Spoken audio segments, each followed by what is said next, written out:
Good morning વિદ્યાર્થી મિત્રો।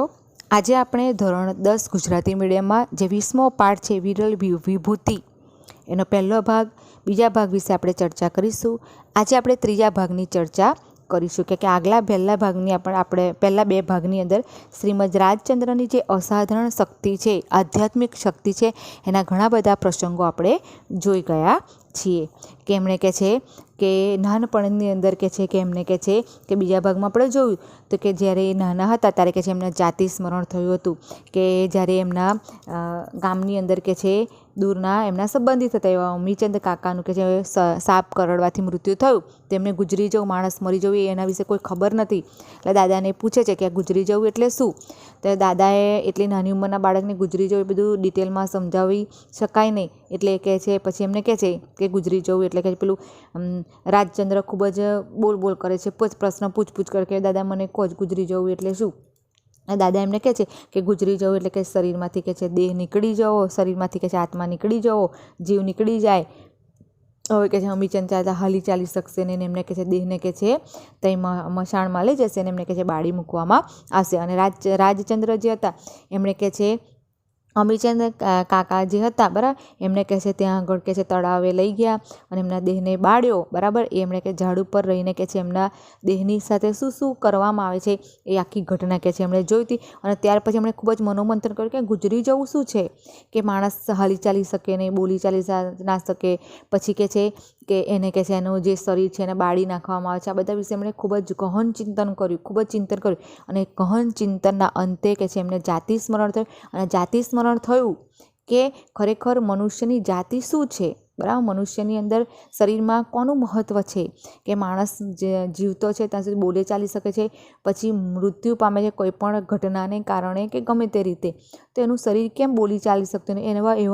એનામાં શું છે કે જે એનામાં કઈ વસ્તુ હોય છે ત્યારે જ ત્યારે એમને ખબર પડે છે કે આત્મા શરીરમાં હોય છે તો જ માણસના શરીરનું મહત્ત્વ છે, એ વગર કશાનું મહત્ત્વ નથી, નહીં તો શરીર તો એક પ્રકારનું તુચ્છ ગણવામાં આવે છે। આમ એમણે ખૂબ જ ગહન ચિંતન કર્યું અને જાતિ સ્મરણ થયું અને એના કારણે એમને પહેલાંના ઘણા બધા જન્મો જે હતા એમના, એ જન્મો વિશે પણ એમને કહે છે જ્ઞાન થયેલું હતું। એ કહે છે બાળપણથી ખૂબ જ નાના હતા ત્યારથી એમને જીવદયા હતા, જીવદયા પણ એમનામાં રહેલી હતી કે એક વખત શાક સંભાળતા હતા તો એક નાનો કહે છે કીડો જોયો, એને જોઈને કહે છે એમને ખૂબ જ કહે છે કે આંખમાં આંસુ આવી ગયેલા અને આવી રીતે એમને જીવદયા એટલે નાના જીવજંતુઓ પ્રત્યે પણ એમને ખૂબ જ દયા આવતી હતી, એમના પ્રત્યે ખૂબ જ એમને લાગણી પણ હતી કહે છે। અને કહે છે એ બાળપણથી જ કહે છે ખૂબ જ અસાધારણ પ્રભાવશાળી બાળક હતા કહે છે। એમને કહે છે કે એમનામાં એવી એક આધ્યાત્મિક શક્તિ હતી, એ પારદર્શિકતા હતી કે ભવિષ્યમાં કયા પ્રસંગો બનવાના છે, કોની જોડે શું થવાનું છે, પોતાની જોડે શું થવાનું છે, એ બધા પ્રસંગો વિશે પણ એ જાણી શકતા હતા, સમજી શકતા હતા। એમાં કહે છે એમણે એક પ્રસંગ વાત કરેલો કે બે વ્યક્તિઓ હતા કચ્છથી એમને મળવા આવવાના હતા, તો એ લોકોને તો કદી જોયા નહોતા, મળ્યા નહોતા અને સામે ચડીને કહે છે શ્રી રાજચંદ્ર એમને મળવા ગયા અને એમને કહે છે નામથી બોલાવેલા। આ પ્રસંગથી આપણને ખબર પડે છે કે કોઈ પણ એમને કહે છે કે સામેવાળાને કદી મળ્યા ના કશું નહીં, પણ છતાં પણ એ બંને વ્યક્તિઓને તરત ઓળખી કાઢતા હતા કે આ વ્યક્તિનું નામ શું છે, આ છે બરાબર। પછી બીજો પણ પ્રસંગ આપેલો કે એક વ્યક્તિ કહે છે સૌભાગ્ય ભાઈ કહે છે આવ્યા હતા તો એમના ખિસ્સાની અંદર એક ચિઠ્ઠી લઈને તો ચિઠ્ઠીમાં શું લખેલું એ પણ કહે છે જોયા વગર વાંચ્યા વગર કહે છે એમણે તરત જ કહી દીધેલું કે ચિઠ્ઠીની અંદર આ વસ્તુ લખેલી છે। આમ બાળપણથી જ કહે છે એ પ્રભાવશાળી હતા અને ભવિષ્યમાં બનનારા ઘટનાઓ બધું પણ એ જાણી શકતા હતા કહે છે। એક વખત કહે છે બીજો પ્રસંગ પણ કીધેલો કે એ કહે છે કેવા હતા, પરિહિતકારી હતા અને પરોપકારી હતા।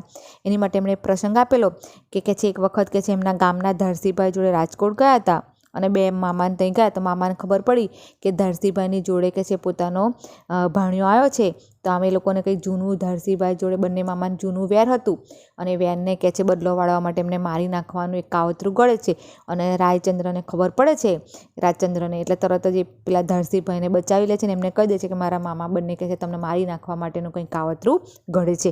આમ કહે છે એમને અગાઉથી કહે છે ધારસીભાઈને ચેતવી દીધેલા। આમ કહે છે શ્રીમદ પરહિતકારી અને પરોપકારવાળા પણ વ્યક્તિ હતા કહે છે।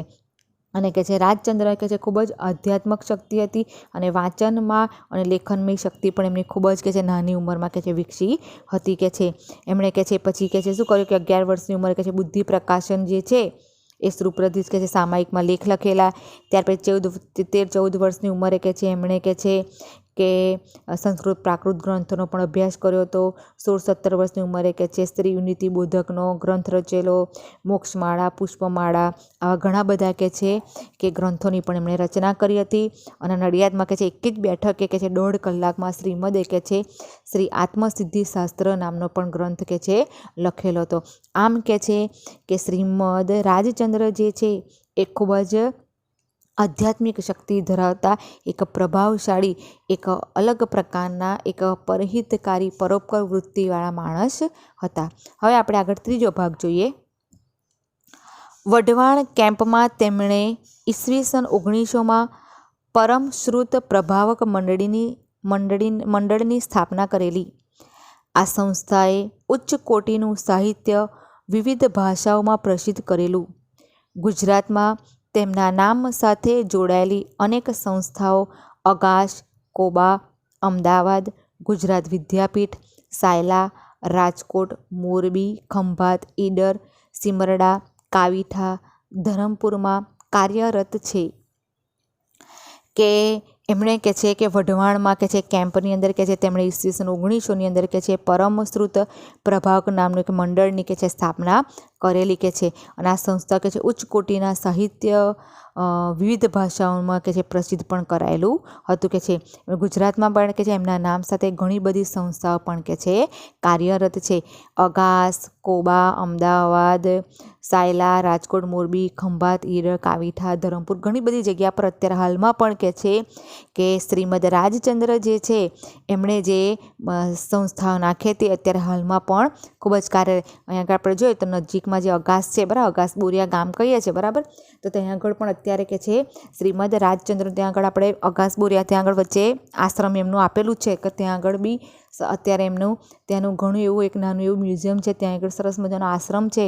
તે અત્યારે હાલમાં પણ એ આશ્રમ અત્યારે ચાલી રહ્યું છે અને આ પ્રકારની લોકોની સેવાનું પણ કાર્ય કરે છે. આગળ કે છે શ્રીમદ સતાવધાની શક્તિ ધરાવતા હતા. સતાવધાની શક્તિ એટલે એક સાથે 100 વસ્તુઓ ભૂલ વિના ક્રમમાં યાદ રાખવાની શક્તિ. શું છે સતાવધાની શક્તિ એટલે શું? તો એક સાથે 100 વસ્તુઓ ભૂલ વિના ક્રમમાં યાદ રાખવાની શક્તિ. 19 વર્ષની ઉંમરે તો એ સિદ્ધિ એમને સહજ બની ગયેલી. મુંબઈમાં વિશાળ સમુદાયની વચ્ચે તેમણે સતાવધાના પ્રયોગ કરી સૌને મુગ્ધ કરી દીધેલા.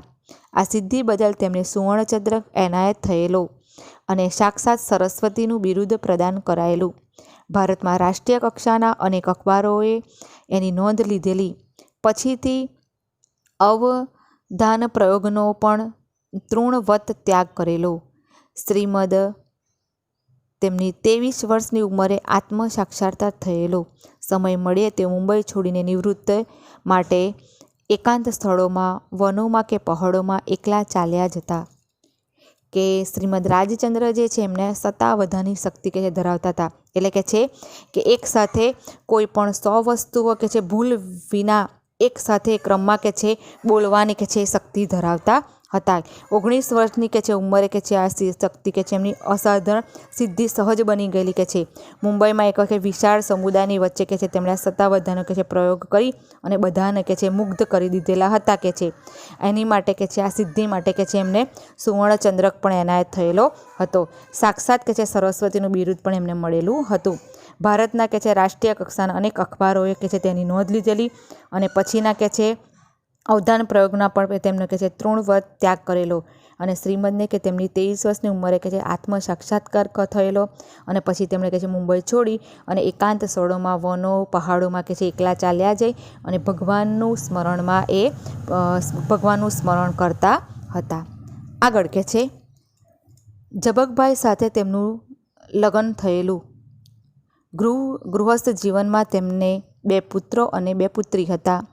મુંબઈમાં રેવાશંકર, જગજીવન દાસની પેઢીઓમાં તેઓ ભાગીદારીથી વેપાર ધંધામાં જોડાયેલા. આગળ જતાં સુરતના ઝવેરી નગીનદાસ પણ આ પેઢીમાં જોડાયા. મોતીનો ધંધો એટલો મોટો ને બહોળો બન્યો કે રંગૂનમાં પણ ઝવેરાતની પેઢી ખોલી હતી. મોતીના દીકતા ધંધા વચ્ચે પણ તેમનું મન નિર્મોહી, નિસ્પૃહ અને અનાસક્ત હતું.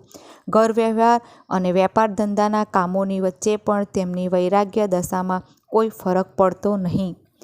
કે શ્રીમદ રાજચંદ્ર જે છે એ રાજચંદ્ર કે છે જબકબાઈ હતા, તેમની સાથે કે છે એમનું લગ્ન થયેલું અને ગૃહસ્થ જીવનની અંદર કે છે એમને 2 દીકરાઓ અને 2 દીકરીઓ હતી.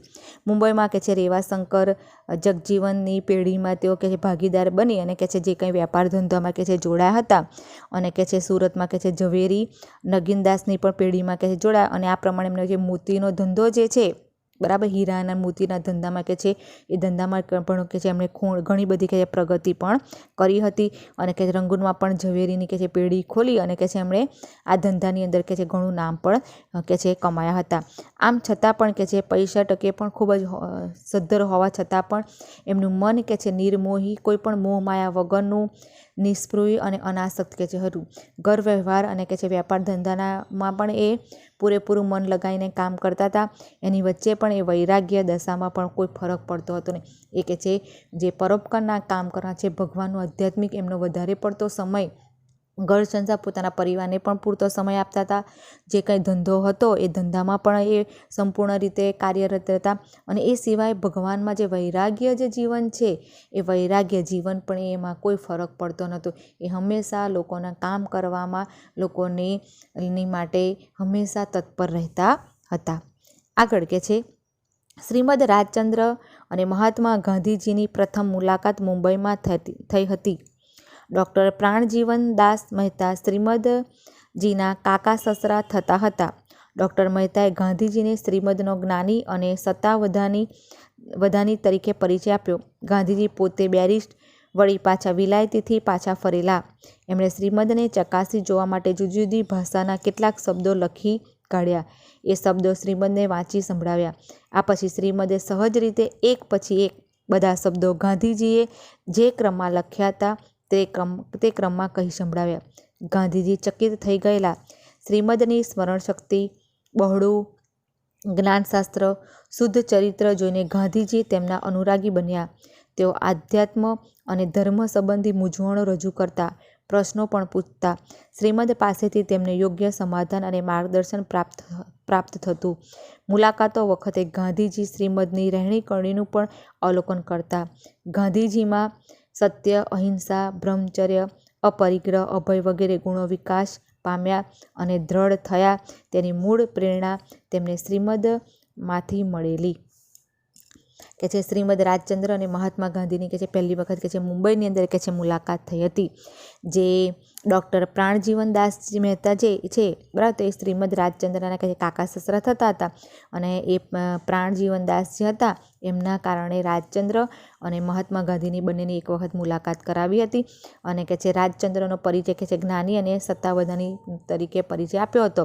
ગાંધીજીએ કે છે આમે કે છે તારે કે છે બેરિસ્ટર થઈને કે એટલે વકીલાત કરીને વિલાયતથી ભણીને આવેલા અને શ્રીમદના ચકાસવા માટે કે છે એમણે કે છે કે અલગ અલગ ભાષાના ઘણા બધા શબ્દો કે છે લખ્યા અને કે છે શ્રીમદને વાંચી સંભળાવ્યા.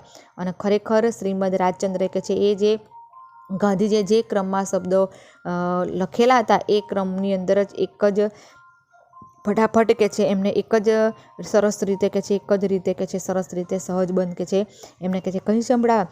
આ જોઈને કે છે તો ગાંધીજી કે છે આશ્ચર્યચકિત થઈ ગયા હતા. એમને જોયું કે શ્રીમદની સ્મરણ શક્તિ તો કે છે અદ્ભુત છે, એમનામાં કે છે બહોળું જ્ઞાન છે અને એમનું ચરિત્ર કે છે એકદમ શુદ્ધ છે, પવિત્ર માણસ છે. આમ કે છે આવું કે છે જોઈ અને ગાંધીજી પણ કે શ્રીમદ રાજચંદ્રના કે છે અનુરાગી બન્યા હતા.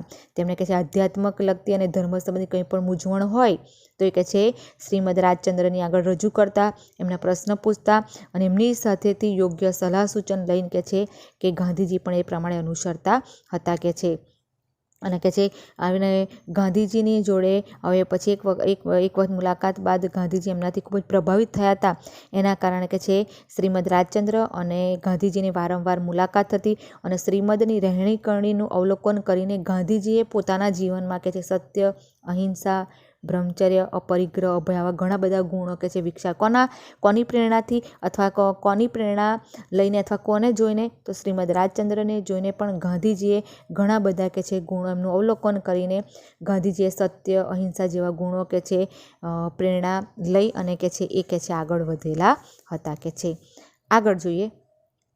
શ્રીમદની અઢળક આંતરિક ગુણસંપત્તિને લઈને ગાંધીજી તેમના પ્રત્યે કાયમ ખેંચાયેલા રહ્યા હતા. શ્રીમદ વિશે તેમણે લખ્યું છે, મેં ઘણાના જીવનમાંથી ઘણું લીધું છે, પણ સૌથી વધારે કોઈના જીવનમાંથી મેં ગ્રહણ કર્યું હોય તો તે કવિશ્રીના જીવનમાંથી છે. ગાંધીજીએ શ્રીમદના શ્રી આત્મસિદ્ધિ શાસ્ત્રનું અંગ્રેજીમાં ભાષાંતર કરેલું. શ્રીમદનું અપૂર્વ અવસર એવો ક્યારે આવશે એ પદ આશ્રમ ભજનાવલીમાં સ્થાન પામેલું. આમ ગાંધીજીનો શ્રીમદ સાથેનો આધ્યાત્મિક સંબંધ ઊંડો હતો. શ્રીમદ રાજચંદ્ર અને મહાત્મા ગાંધીનો અંતરંગ સંબંધ એ માત્ર તેમના બંનેના જીવનનું જ નહીં, માત્ર ગુજરાતનું જ નહીં, પરંતુ ભારતના સાંસ્કારિક, રાજકીય અને આધ્યાત્મિક ઇતિહાસનું એક ઉજ્જવળ પ્રકરણ છે. કે શ્રીમદની કે છે અઢળક આવી આંતરિક ગુણ સંપત્તિ લઈને કે ગાંધીજી કે છે કે એમના તરફ આકર્ષાયા હતા. એ બંનેની વચ્ચે એક અલગ પ્રકારનો સંબંધ ગાઢ સંબંધ બંધાઈ ગયેલો, આત્માનો સંબંધ બંધાઈ ગયેલો. શ્રીમદ વિશે કે છે તેમણે કે છે ગાંધીજીએ કે છે લખ્યું છે કે મેં ઘણાના જીવનમાંથી કે છે મેં ઘણું બધું લીધું છે, પણ સૌથી વધારે કે છે મેં મારા જીવનના પ્રેરણાદાયક જો કોઈને લીધા હોય તો એ કે છે શ્રીમદ રાજચંદ્ર પાસેથી મેં ઘણું સારું કે છે મારા જીવનમાં કે છે મેં એમનું અનુકરણ કરીને મારા જીવનમાં કે છે એ ઘણા બધા સારા ગુણોનો કે છે મેં વિકાસ કરેલો હતો. ગાંધીજીએ કે છે શ્રીમદના કે છે જે આત્મસિદ્ધિ શાસ્ત્રનું કે છે અંગ્રેજીમાં પણ એમનું ભાષાંતર કે છે એમણે કરેલું. શ્રીમદનું કે છે અપૂર્વ અવસર એવો ક્યારે આવશે? આ જે કાવ્યમય ગ્રંથ હતો એ કે છે એ પદની કે છે કે જે ગાંધીજીની જે આશ્રમ ભજનાવલીમાં પણ કે છે એમણે સ્થાન આપેલું હતું. આમ કે છે ગાંધીજીનો શ્રીમદ સાથેનો એક આધ્યાત્મિક સંબંધ ખૂબ જ ઊંડો હતો, ખૂબ જ ગાઢ હતો કે છે. શ્રીમદ રાજચંદ્ર અને મહાત્મા ગાંધીનો કે છે અંતરંગ સંબંધ માત્ર કે છે તેમના બંનેનું જીવન જ નહીં, ફક્ત ગુજરાતનું જ નહીં, પણ આખા ભારત દેશમાં સંસ્કાર આપે પ્રેરણાદાયક કે છે હતું. અને કે છે કે આધ્યાત્મિક ઇતિહાસનું કે ઉજ્જવળ પ્રકરણ પણ બની ગયું છે, એક ઉદાહરણ બની ગયું છે. આગળ કે છે જીવનના તમામ વ્યવહારોની વચ્ચે પણ શ્રીમદ રાજચંદ્રએ સર્વ પ્રત્યે ઉદાસીન અને તટસ્થ રહેતા. કશાનું વળગણ નહીં, રાગ પણ નહીં અને દ્વેષ પણ નહીં. દેહ છતાં વિદેહી દશા. ઉત્તરોત્તર આ દશા વધારે નિર્ણાયક બનતી ગયેલી. દેહ એમને મન ધર્મ સાધનાનું સાધન માત્ર હતો. એમ કરતાં એક સમયે તેમનું વજન 57 રતન જેટલું થઈ ગયેલું. સંગ્રહણીનો વ્યાધિ પણ લાગુ પડેલો. હવાફેર માટે કેટલાક સ્થળોએ ગયેલા. છેવટે રાજકોટમાં મુકામ કરેલો. ઈસવીસન તારીખ 9/4/1901ના રોજ રાજકોટમાં તેમણે આત્મ સ્વરૂપમાં સમાધિપૂર્વક શરીરનો ત્યાગ કર્યો. દેહ વિલય સમયની તેમની દેહની ક્રાંતિ શાંત અને અનુપમ હતી. 33 વર્ષના ટૂંકા જીવનગાળામાં તેઓ એક યુગ પ્રવર્તક ભારતીય જૈન સંત તરીકેનું જીવન જીવી ગયા. કે જીવનના કે તમામ વ્યવહારોની વચ્ચે પણ શ્રીમદ રાજચંદ્ર કે છે સર્વ પ્રત્યે ઉદાસીન અને તટસ્થ રહ્યા હતા. એમણે બધી જ રીતે એક ઘરની અંદર એક પરિવારના મોભા તરીકે, એક પિતા તરીકે, એક પતિ તરીકે, વ્યવસાયના ધંધાની અંદર, સમાજના કાર્યો કરવામાં, એ બધાની અંદર એ તટસ્થ રહ્યા. તેમણે બધી જ રીતે યોગ્ય રીતે પોતાનું યોગદાન અને સંપૂર્ણ વફાદારીથી પોતાની જોડે જે સંબંધો હતા એ બધાની જોડે એમણે કે છે સંપૂર્ણ રીતે સરસ રીતે એમણે કે છે તટસ્થ રહીને કે છે કાર્ય કરેલું હતું. એમણે કશાનું કે છે એવું કોઈ વળગણ એમણે પોતાના જીવનમાં કોઈ રાગ દ્વેષ એવું કશું હતું નહીં. એમને કોઈ મોહમાયા નથી. દેહ છતાં પણ કે છે વિદેહી જ હતા. અને કે એમનો આત્મા તો કંઈક અલગ જ હતો. એમનો કે છે એક આધ્યાત્મિક એવી તાકાત હતી, આધ્યાત્મિક શક્તિ હતી કે છે એમનામાં. અને કે છે કે એમના કે છે કે જેમ જેમ સમય ગયો એમ કે દેહ એમને મન કે છે એક ફક્ત કે છે જે શરીર છે એમના કે છે એક મન ધર્મ સાધનાનું કે છે એક માત્ર સાધન કે છે હતું. આમ સમય જતાં કે છે કે એમને કે છે 57 જેટલું કે છે એક સમય કે છે એમનું 57 રતન જેટલું કે છે કે વજન વધી ગયું હતું. એના કારણે કે છે એમને કે છે સંગ્રહણીનો કે જે રોગ છે બરાબર સસંગ્રહણીનો વ્યાધિનો રોગ પણ લાગુ પડેલો અને એના કારણે હવાફેર માટે કેટલાક સ્થળોએ પણ ગયા હતા અને રાજકોટ મુકામે પણ છેલ્લે ગયા, પણ એમને કંઈ એવું શરીરમાં એવું સારું એવું લાગ્યું નહીં અને 9/4/1901ની અંદર રોજ રાજકોટમાં તેમણે કે એ મૃત્યુ પામ્યા હતા અને દેહ વિલય પછી તેમના જે એટલે મૃત્યુ પામ્યા પછી પણ એમનું જે શરીર છે એ શરીરને એમના મુખ ઉપર અલગ પ્રકારની ક્રાંતિ અને શાંત અનુપમ એમનું સુંદર એવું મુખ દેખાતું હતું. આમ 33 વર્ષના ટૂંકા ગાળામાં એમણે યુગ પ્રવર્તક તરીકે ભારતીય જૈન સમાજની અંદર જૈન ધર્મમાં એક સંત તરીકેનું જીવન જીવી ગયા હતા. કારણ કે એ નાનપણથી એક આધ્યાત્મિક તાકાત ધરાવતા હતા, એટલે એ મરી ગયા પછી બરાબર એમના અલગ અલગ પ્રકારની ઘણી બધી એવી આધ્યાત્મિક શક્તિ હતી કે જેના કારણે એ ખૂબ જ નાની ઉંમરની અંદર એમણે ઘણું બધું એમને જ્ઞાન થયેલું હતું. એમણે ખૂબ જ ગ્રંથોનું પણ વાંચન કરેલું, ગ્રંથોની રચના પણ કરેલી, એમને પૂર્વજન્મોનું પણ એમને યાદ આવ્યું સામેવાળા વ્યક્તિના મનમાં શું એ બધી આટલી બધી આધ્યાત્મિક તાકાત હતી. એટલે એમને એક સંત તરીકે જૈન ધર્મની અંદર એક ઉત્તમ શ્રેષ્ઠ સંત તરીકે એ જીવન જીવી ગયા હતા. આમ શ્રીમદ રાજચંદ્ર જે છે એ એમનું જીવન એ અનોખું જીવન હતું. એક કે અર્વાચીન યુગના એક મહાન આધ્યાત્મિક સંત તરીકે જીવન જીવી ગયા હતા. એમને અત્યારે હાલમાં પણ એક મહાન સંત તરીકે આધ્યાત્મિક સંત તરીકે એ અમર થઈ ગયેલા છે. આમ અહીં આગળ તમારો જે 20મો પાઠ છે વિરલ વિભૂતિ એ પાઠ પૂર્ણ થાય છે. Thank you.